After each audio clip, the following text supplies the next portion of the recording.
하나님은 기도와 말씀의 사람을 통해서 위대한 일을 이루십니다. 성경에 나타난 인물 가운데 느헤미야는 하나님의 위대한 일을 이루었던 인물 중에 한 사람입니다. 기도하는 사람은 말씀을 아주 존귀하게 여깁니다. 하나님을 경외하는 사람들의 특징은 하나님의 말씀을 경외한다는 것입니다. 하나님 지금도 기도하는 사람을 통해서 세계를 움직이고 계시는 것을 보게 됩니다. 기도하는 사람은 성경이 기도하는 책이다, 기도에 관한 책이다는 사실을 알죠. 이엔 바운즈는 이렇게 기록하고 있습니다. 하나님의 말씀은 기도에 대한 기록이다. 거기에는 기도의 사람들과 그들이 이루는 업적, 기도에 대한 하나님의 응답과 보장과 기도하는 사람들에 대한 격려로 가득 차 있다. 곧 하나님의 뜻과 그의 성업의 성공적인 수행은 기도로 수행되었고, 기도하는 사람은 지상에서 하나님의 대리자였으며, 하나님은 기도 없는 사람을 결코 사용하지 않으셨다는 사실이다. 하나님은 기도 없는 사람을 사용하지 않으세요. 물론 스스로 본인이 쓰임받았다고 생각할 수 있거나 착각할 수 있을지 모르지만 기도 없는 사람을 하나님이 사용하지는 않습니다. 이엔 바운드는 교회는 하나님 아버지의 집이고, 하나님 아버지의 집은 만민이 기도하는 집이며, 말씀은 기도의 책이다, 그렇게 얘기하죠. 기도가 하나님의 집에서 가장 거룩한 사역이기 때문에 하나님의 집을 기도하는 집으로 부르는 것과 마찬가지로 성경은 기도의 책으로 일컬어진다. 기도는 전 인류를 향해 성경이 선포하는 메시지의 위대한 주제요 내용이기 때문이다. 하나님은 기도하면서 이루는 것, 또 일하면서 기도하는 것, 그런 사람을 통해서 하나님의 놀라운 역사를 일으키신 것을 보게 됩니다. 느헤미야는 기도의 사람이죠. 대단한 인물이에요. 제가 리더십에 대해서 공부할 때 가장 제게 영향을 준 인물이 있다면 역시 느헤미야입니다.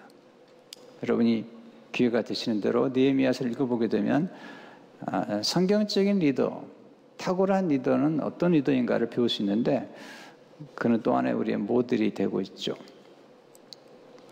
오늘 배우는 첫 번째 교훈은 하나님의 음성을 들을 때 하나님의 비전을 품게 됩니다. 야망이 있고요, 하나님의 비전이 있습니다. 야망은 자기를 위한 거예요. 하나님의 비전은 하나님의 뜻을 이루기 위한 것입니다. 그는 성공했던 사람이에요, 이미. 그러나 그런 성공에 안주하지 않았습니다. 많은 사람들이 성공 때문에 타락하죠. 그래서 성공 때문에 그의 삶이 망가지는 것을 많이 보게 되죠. 그 이유는 뭐냐면 성공이 목적이 되었기 때문이에요. 성공은 섬김을 위한 수단에 불과한 거예요. 성공은 축복의 통로가 되기 위한 수단에 불과한 거예요. 근데 성공이 목적이 된 사람들은 그 성공을 이룬 다음에 엄청난 죄를 짓기 시작하죠. 그래서 하나님이 주신 축복을 가지고 죄를 짓는 사람들이 많아요. 하나님이 제일 싫어하시는 것 중에 하나가 하나님이 주신 축복을 가지고 선한 일이 아니라 죄를 짓는 데 사용하는 거예요. 느헤미야는 이렇게 기록됐죠. 1절에 보시면 하가라의 아들 느헤미야의 말이라. 느헤미야라는 뜻은 하나님께서 이루하신다, 그런 뜻이에요. 이름의 뜻이. 아닥사스다 왕, 이 왕은 바사 왕인데 그가 왕이 오른 지 20년 기슬루월에, 이 기슬루월은 지금으로 말하면 11월 중순에서 12월 중순을 얘기해요. 내가 수산궁에 있는데 바사의 왕국이에요. 수산국. 겨울에 특별히 왕이 즐겨 찾던 겨울 궁전이라고 이야기도 하죠. 그는 안락하고 화려한 수산궁에서 부족함이 없이 살았던 사람이지만 어느 날 하나님의 비전을 보게 됩니다. 하나님의 음성을 듣게 됩니다. 그게 2절의 말씀이에요. 내 형제들 가운데 하나인 하나님과 두 사람과 함께 유다에게서 내게 이르렀기로 내가 그 사로잡힘을 면하고 남아있는 유다와 예루살렘 사람들의 형편을 물은즉, 네, 그러니까 수상궁 800마일 떨어진 수상궁에서 그런 자기 민족의 고통스러운 환경 소식을 듣게 된 거죠. 유다와 예루살렘 형편, 예루살렘 성벽이 무너진 것을 듣게 된 것입니다. 이 듣는 게 중요하죠. 들으면 관심에서 시작이 되죠. 또 이런 관심은 물음에서 시작이 되죠. 하나님의 비전, 하나님의 꿈은 관심에서 시작이 되죠. 관심이란 어떤 것에 마음에 끌려 주의를 기울이는 거예요. 관심은 어떤 대상이나 어떤 장소나 또는 어떤 사람에 대해서 관심을 기울이기 시작하는 거죠. 또는 어떤 주제에 대해서 관심을 갖게 되죠. 그러면 호기심을 갖게 되고 그때 우리는 질문과 의문을 갖게 되죠. 의심이 아니라 의문을 갖게 되는 거죠. 느헤미야는 유다와 예루살렘 형편을 물었습니다. 근데 질문하면 듣게 됩니다. 인생의 질은 질문의 질이에요. 질문이 굉장히 중요합니다. 우리 인생을 만들어가는 것이 질문이고 하나님도 질문하시는 하나님이세요. 질문했어요. 그랬더니 대답이 왔어요. 3절에 그들이 내게 이르되 사로잡힘을 면하고 남아있는 자들이 그 지방 거기에서 큰 환난을 당하고 굉장히 어려움 중에 있어요. 능욕을 받으며, 능욕은 수치를 당하는 거예요. 예루살렘 성은 허물어지고 성문들은 불탔다 하는지라. 슬픈 소식이죠. 자, 본인이 살고 있는 수상궁과 제가 살고 있는 집이 얼마나 아름답고 부여롭고 그런데 자기 동족의 소식은 슬픈 소식인 거죠. 이 소식을 듣고 기도하기 시작하죠. 4절을 보시면 내가 이 말을 듣고 앉아서 울고 수일 동안 슬퍼하며 하늘의 하나님 앞에 금식하며 기도하여. 그는 앉았어요. 그리고 수일 동안 슬퍼하며 하늘의 하나님 앞에 금식하며 기도하고 있습니다. 여기서 비전을 보게 되는 거죠. 비전은 지금보다 더 나은 환경을 의미해요. 그러니까 예루살렘 형편의 상황을 보지만 그 상황이 변화됐을 때 어떤 좋은 일이 일어날 것인가를 보는 거죠. 어떻게 비전을 보죠? 경청하면 보게 돼 있어요. 듣는 게 굉장히 중요해요. 경청하면 영의 눈이 열리죠. 경청하면 하나님의 눈으로 현실과 미래를 바라보게 되죠. 경청하면 하나님의 비전을 품게 되죠. 거기서 그는 거룩한 슬픔을 느꼈어요. 거룩한 분노를 경험하고 거룩한 불만족을 경험하는 거죠. 거룩한 불만족이 거룩한 비전의 형태예요. 우리가 지금 삶의 모든 환경에 감사해야 되지만 어떤 하나님의 뜻을 이루는 일에 대해서는 거룩한 불만족이 필요해요. 그러니까 현재와 앞으로 전개될 아름다운 미래 간의 긴장을 느끼는 사람들이 지도자예요. 그런 사람들이 기도하는 거예요. 앤디 스탠리는 비전을 이렇게 설명하죠. 비전은 현재의 모습과 미래에 되어져야 할 모습 사이에 생기는 긴장감에 사로잡힌 사람의 영혼에 잉태된다. 앞으로 좀 더 나아질 수 있다는 관점에서 현재 상태에 대해 좌절이나 슬픔, 분노 등의 감정을 느낀다면 그런 사람은 누구나 비전의 소유자다. 비전은 현재에 만족하지 못한 사람 마음속에 생긴다. 우리는 어떤 비전이라는 게 중요한데요. 이 비전이 놀라운 거죠. 거룩한 비전은 꿈 넘어 꿈을 꾸는 거예요. 우리는 아메리칸 드림을 이루려고 왔잖아요, 미국에. 근데 요즘은 아메리칸 드림과 잘 안 돼요. 글로벌 드림을 성취하죠. 근데 우리가 정말 추구하는 것은 글로벌 드림도 아니잖아요. 킹덤 드림이잖아요. 하나님의 나라를 위해서 이루는 꿈들이죠. 근데 가치 있는 비전은 반드시 값을 지불해야 돼요. 800마일이나 떨어진 곳이에요. 그리고 그가 지금 위치에 있는 술관원이란 그 놀라운 직위도 잠시 아니면 아직 내려놓을 수 있는 그런 값을 지불해야 되는 거죠.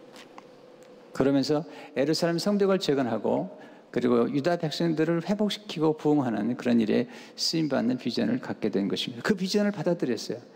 그러니까 하나님께서 우리들에게 어떤 비전을 주실 때 하나님이 직접 줄 수도 있지만 때로는 사람들을 통해 들은 소식을 통해서 우리가 비전을 품을 수 있다는 거죠. 여러분, 비전은 대단한 능력이에요. 비전을 갖게 되면 꿈을 초월하게 되고, 나이를 초월하게 되고, 환경을 초월하게 돼요. 굉장한 에너지예요. 켄 블렌차드는 이렇게 말하죠. 비전은 에너지를 집중시켜준다. 비전은 방향을 제시해준다. 비전은 잠재된 힘을 발휘하게 해준다. 비전은 전력을 다해 앞으로 나갈 수 있도록 해준다. 이 꿈이잖아요. 비전이라는 거. 이게 이제 우리를 연약함도 초월하고 나이도 초월하고 환경이나 신분도 초월하게 만드는 가장 강력한 힘이에요. 저는 비전과 꿈을 굉장히 강조하는 사람이에요. 왜냐하면 이 비전과 꿈, 우리 과거를 다 극복하도록 만들어줘요. 과거를 초월하게 만들어줘요. 과거를 떠날 수 있게 만들어줘요. 얼마나 많은 사람들이 과거라는 무덤에다 꽃다발을 놓고 사는지 몰라요. 내 과거는 어떻게 했는데. 여러분, 그게 중요한 게 아니에요. 우리가 살 것은 미래지. 또 궁극적으로 하나님의 나라에서 하늘에 어떤 보화를 쌓아둘 것인지, 이게 우리에게 더 중요한 관심을 가져야 되겠죠. 두 번째 하나님의 비전은 눈물의 기도와 함께 잉태되고 성장하는 것입니다. 느헤미야가 울어요. 4절에 보면 내가 이 말을 듣고 앉아서 울고 수일 동안 슬퍼하며 하늘의 하나님 앞에 금식하며 기도하여. 여러분, 남자가 울면 또 지도자가 울면 놀라운 일이 벌어지죠. 남자는 잘 안 울죠. 또 울어도 숨어서 울어요. 근데 느헤미야가 눈물을 흘린단 말이죠. 여러분, 느헤미야서 읽어보시면 느헤미야는 굉장히 침착한 사람이에요. 또 절대로 충동적인 사람이 아니에요. 지금 하나님의 비전을 받을 때도 그가 금방 듣고 받은 게 아니에요. 수일 동안 기도하는 가운데, 금식하며 기도하는 가운데 이게 하나님의 음성인지 내가 받아야 될 하나님의 사명인지를 확인하는 사람이죠. 그는 음모와 음해와 수많은 장애물들 앞에서도 그런 고요한 영혼을 가지고 기도하면서 과업을 성취했던 인물이죠. 그런 감정적인 사람이나 감정에 의해서 움직이는 사람은 아니에요. 그럼에도 불구하고 그런 감정을 담은 눈물의 기도를 드리고 있어요. 이런 기도를 하나님이 귀히 여기시는 거죠. 오랜 요셉이는 이렇게 얘기했어요. 우리의 눈물은 하나님께서 우리 길에 심으신 섭리의 씨앗에 물을 주는 것이나 다름없다. 그렇기 때문에 우리의 눈물이 없으면 그 씨앗은 결코 자랄 수도 열매를 맺을 수도 없다. 네. 어제 읽은 책이에요. 저는 이제 책을 참 좋아해서 책을 잘 읽는데, 어제 읽었던 우연한 글에 해니 나우엔, 그저께군요. 해니 나우엔의 글을 읽게 됐어요. 여러분 노트에 안 나와요. 그가 이렇게 얘기했어요. 하나님의 눈물과 우리의 눈물이 섞일 때 그 눈물은 소망의 눈물이 된다. 네, 하나님의 눈물과 우리의 눈물이 섞일 때 그 눈물은 소망의 눈물이 된다.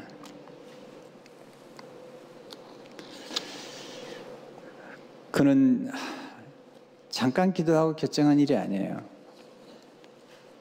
그는 신중한 사람이에요.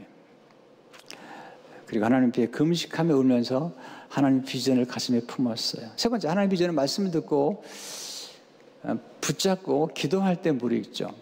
말씀을 붙잡고 기도할 때, 특별히 언약의 하나님을 의지하고 언약의 말씀을 붙잡고 기도하는 거죠. 5절을 보시면 그 기도를 시작할 때 이렇게 기도를 시작하죠. 같이 읽어보겠습니다. 시작. 이르되 하늘의 하나님 여호와 크고 두려우신 하나님이여, 주를 사랑하고 주의 계명을 지키는 자에게 언약을 지키며 긍휼을 베푸시는 주여 간구하나이다. 네, 특별히 말씀 가운데 언약을 지키시는 하나님이라는 찬양을 드리고 간구를 하죠. 하나님의 사람들은 하나님의 언약은 하나님의 약속이에요.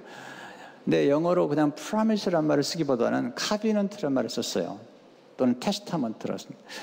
이 언약이라는 것은 보통 우리가 인간이 뭐 식사 약속하고 뭐 시간 약속하고 지키고 어기고 그런 언약이 아니에요. 그런 약속이 아니고, 여기서 말하는 언약은 언약을 맺는 쌍방이 언약을 어겼을 경우에는 그 값을 죽음으로 갚아야 되는 그 정도의 언약이에요.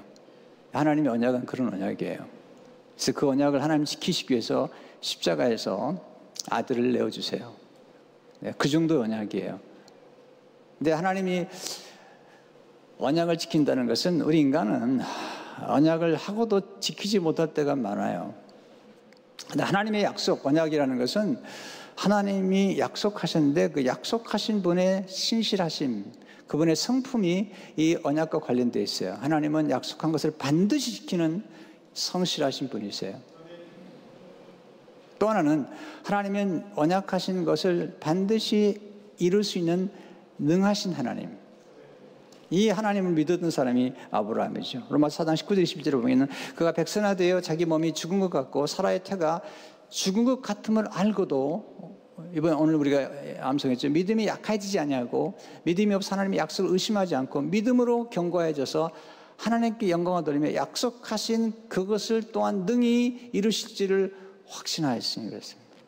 느헤미야서는 읽어보시면 12번의 기도가 나와요. 기도를 시작해서 기도로 끝나는 책이 느헤미야예요.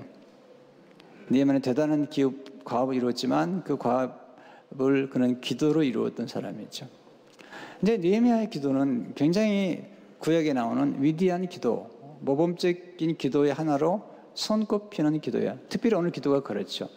보통 우리가 기도를 배울 때 기도의 4가지 요소를 담은 그런 압축된 문자로 act란 말을 쓰죠. 네, ACTS. 신약의 사도행전을 말할 때 쓰는 건데, 행전은.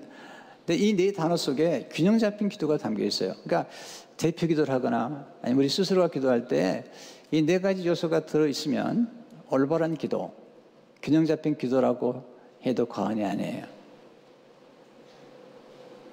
물론 기도를 이 4가지 단어로 압축할 수는 없어요. 기도는 하나님께 대화하고 교제이기 때문에. 그러나 인텔렉츄얼하게 우리가 좀 지성적인 기도를 들을 수 있다면 이 4가지가 필요해요. 이 속에는 하나님 향한 사랑도 담겨있죠. A는 adoration이라는 단어인데 찬양이라는 거죠. 먼저 하나님을 찬양하고요. C는 confession, 우리가 죄를 고백하고요. T는 thanksgiving, 하나님께 감사를 드리고요. S는 supplication, 간구의 기도를 드리는데 이 4가지가 다 느헤미야 기도 속에 들어가 있습니다. 첫째로 우리가 기도할 때 하나님을 찬양함으로 기도하셔야 돼요. 5절을 보시면 그 하나님을 찬양하죠. 이르되 하늘의 하나님 여호와 크고 두려우신 하나님이요, 하나님은 크신 분이라고, 하나님은 우리가 경외해야 될 분이라고, 주를 사랑하고 주의 계명을 지키는 자에게 언약을 지키시는 하나님, 긍휼을 베푸시는 주여. 그러니까 하나님을 찬양하잖아요. 여러분, 우리가 기도할 때 제일 먼저 기억해야 될 것은 기도하는 대상이에요. 팀 켈러는 이렇게 말하죠. 우리의 믿음의 질이 중요하기보다는 믿음의 대상이 더 중요하다. 믿음의 질을 우리가 무시한대요. 여러분, 사람들마다 누구나 다 믿고 살아요. 어떤 분은 돼지를 믿더라고요. 돼지 앞에 절을 하고 돼지가 형통케 해줄 걸 믿어요. 어떤 사람은 우상 앞에 절을 하죠. 말도 못하는. 근데 믿음이 되게 좋아요. 돼지한테 절을 할 때 진지해요. 그리고 믿음도 커요. 근데 대상이 잘못되어 있어요. 그래서 하나님 앞에 나갈 때 먼저 하나님을 찬양하십시오. 하나님의 이름과 하나님의 성품과 하나님의 능력과 하나님의 지혜와 하나님이 만드신 모든 창조의 원리들과 이런 것들을 찬양하십시오. 두 번째, 하나님께 죄를 고백하는 기도를 들으셔야 돼요. 굉장히 중요한 기도예요. 네, 6절 7절을 보시면 이제 종이 주의 종들인 이스라엘 자손을 위하여 주야로 기도하며 우리 이스라엘 자손이 주께 범죄한 죄들을 자복하오니 주는 귀를 기울이시며 눈을 여시사 종의 기도를 들으시옵소서. 나와 내 아버지의 집이 범죄하여 주를 향하여 크게 악을 행하여 주께서 주의 종 모세에게 명령하신 계명과 윤리와 규례를 지키지 아니하였나이다. 그는 회개하는데 그냥 회개가 아니라 하나님의 말씀을 따라 회개하는 거예요. 오늘 또 우리 대표 기도하신 장로님께서 이 회개 기도를 하시는데 참 좋은 기도예요. 그렇게 기도해야 돼요. 네, 회중 전체를 대표해서 회중 전체의 죄를 끌어안고 같이 기도하는 기도가 대표 기도예요. 그런 2가지를 기도해요. 첫째로, 느헤미야는 형통을 위해 간구하죠. 11절, 오늘날 종으로 형통하여. 따라서 해보세요. 하나님, 형통하게 해주세요. 이 형통이 뭘까요? 그건 세상적인 출세가 아니에요. 그건 이미 출세한 사람이에요. 그게 아니에요. 성경적 형통이란 하나님의 과업을 성취하는 거예요. 성경적 형통이란 하나님 맡기신 사명을 완수하는 거예요. 여러분이 복을 받았으면 그 복으로 뭘 하시겠냐는 거예요. 저는 가끔 이렇게 개업 예배를 드리거나 성도에서 기도할 때 물어봐요. 돈 벌기 원하냐고. 원한다고 그래요. 물어봐요. 그 다음 물어보는 건 더 중요한 물어보는데 돈 벌어서 뭘 할 거냐고. 여러분, 성공은 수단에 불과한 거죠. 섬김을 위한. 두 번째, 느헤미야는 왕 앞에서 은혜를 입기를 원했죠. 11절에 이 사람 앞에서 은혜를 입게 하옵소서. 여러분, 사람을 소중히 여기셔야 돼요. 아다스다 왕이 중요한 거예요. 왜냐하면 그 왕, 자기 보스의 마음을 움직이지 않으면 그는 술 맡은 관원장으로서 떠날 수도, 수상을 떠날 수도 없고 또 성벽을 재건하는 데 필요한 조소와 나무들과 이런 모든 것들을 얻을 수가 없는 거죠. 기도하면 하나님의 사람의 마음을 움직여 주는 거죠. 기도를 왜 해야 되죠? 겸손한 사람 기도하는 거예요. 자기가 부족하다는 걸 아는 사람이. 또 자기만 가지고는 절대로 크고 위대한 일을 이룰 수 없다는 것을 아는 사람이. 여러분, 작은 거야. 뭐 그냥 할 수 있죠. 그러나 정말 원대하고 위대한 꿈. 예루살렘 성벽을 재건하거나 회복하거나 또 선한 일을 하기 위해서 생각하는 큰 꿈은 혼자 이룰 수 있는 게 아니에요. 하나님의 도움이 필요한 거죠. 지혜를 미리 얻어야죠. 느헤미야가 그렇게 기도하면서 하나님, 이 왕을 움직여주세요. 자, 끈질긴 기도를 통해서 하나님의 비전을 성취할 수 있어요. 시릴 바버는 이렇게 말해요. 기도는 지상에서 가장 큰 힘이라는 거죠. 기도가 지상에서 가장 큰 힘이 되는 것은 가장 큰 힘을 가지신 하나님을 움직일 수 있기 때문이에요. 근데 하나님 역사하시는 기도 중에 가장 중요한 기도는 하나님의 약속을 붙잡는 거예요. 말씀을 붙잡고 기도하는 거예요. 요한복음 15장 7절에 오면 너희가 내 안에 거하고 내 말이 너희 안에 거하면 무엇인지 원하는 구하라 그리하면 이루리라. 하나님 말씀이 얼마나 중요한가를 거듭 기억해야 돼요. 이엔 바운드 이렇게 말하죠. 하나님의 말씀은 기도의 지렛대가 놓이는 지점이며 기도는 말씀을 통하여 위대한 사역을 일으킨다. 말씀을 통하여. 하나님은 그분 자신과 그분의 목적과 약속을 기도에 위탁하셨다. 그분의 말씀은 우리 기도의 토대요, 영감이다. 우리가 성경 말씀 가운데 기도에 관한 이야기나 기도의 사람들의 이야기를 들을 때 우리는 기도하는 마음도 생기고 기도하기 시작하죠. 그는 수일 동안 기도했고 주야로 기도했습니다. 그리고 4개월을 기도한 다음에 응답이 이루어집니다. 2장 1절 보세요. 아다스다 왕 제20년에 니산월에, 이 니산월은 3월과 4월 음이에요. 3월 중순과 4월 중순. 아까 기슬루월은 11월과 12월, 11월 중순에서 12월 중순까지. 그러니까 4개월 동안 기도한 거죠. 기도하다가 뭐 했을까요? 계획을 세웠던 거예요. 왕이 물어보면 대답할 내용들을 그는 기도했던 것입니다. 그렇게 기도해서 4개월을 기도하는 동안에 드디어 왕이 묻죠. 내가 무엇을 원하느냐. 4절에 보면 왕이 내리시되 그러면 내가 무엇을 원하느냐 하시기로 내가 곧 하늘의 하나님께 묵도하고. 저는 이 모습이 너무 좋은 거예요.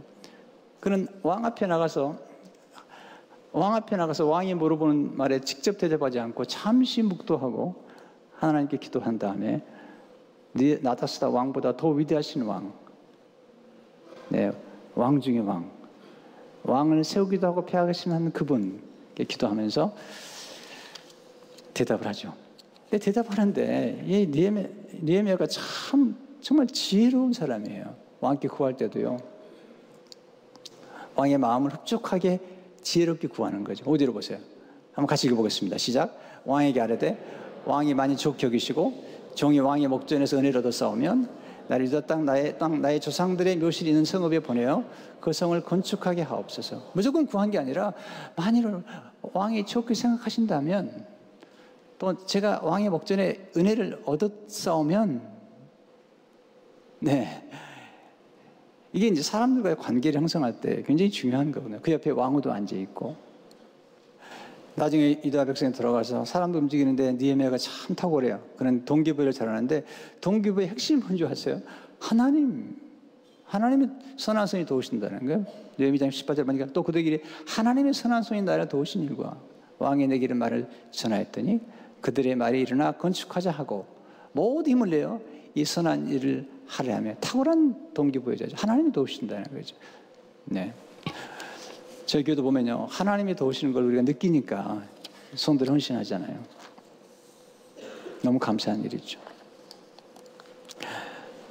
여러분, 축복을 위해서 기도하셨다면, 축복 많이 받았으면 축복을 사명으로 알아야 돼요. 제가 그런 얘기 하죠. 많이 받았으면 많이 내놓으라고, 많이 들으시라고. 왜? 하나님 말씀하잖아요. 많이 받은 자는 많이 요구한다는 거예요. 우리 교회 하나님 많이 요구하실 거예요. 여러분 스스로도 생각해 보셔야 돼요. 많이 받았으면 하나님 많이 요구하시는 거예요. 그게 느헤미야가 생각하는 거죠. 수상궁에 사는데 자기 집은 대굴 같은데 자기 백성들은 너무 비참한 거죠. 성도 여러분, 하나님 우리 기도를 들으세요. 여러분의 생애를 축복하기 원하세요. 느헤미야처럼 그런 기도의 사람 되시기를 축원합니다.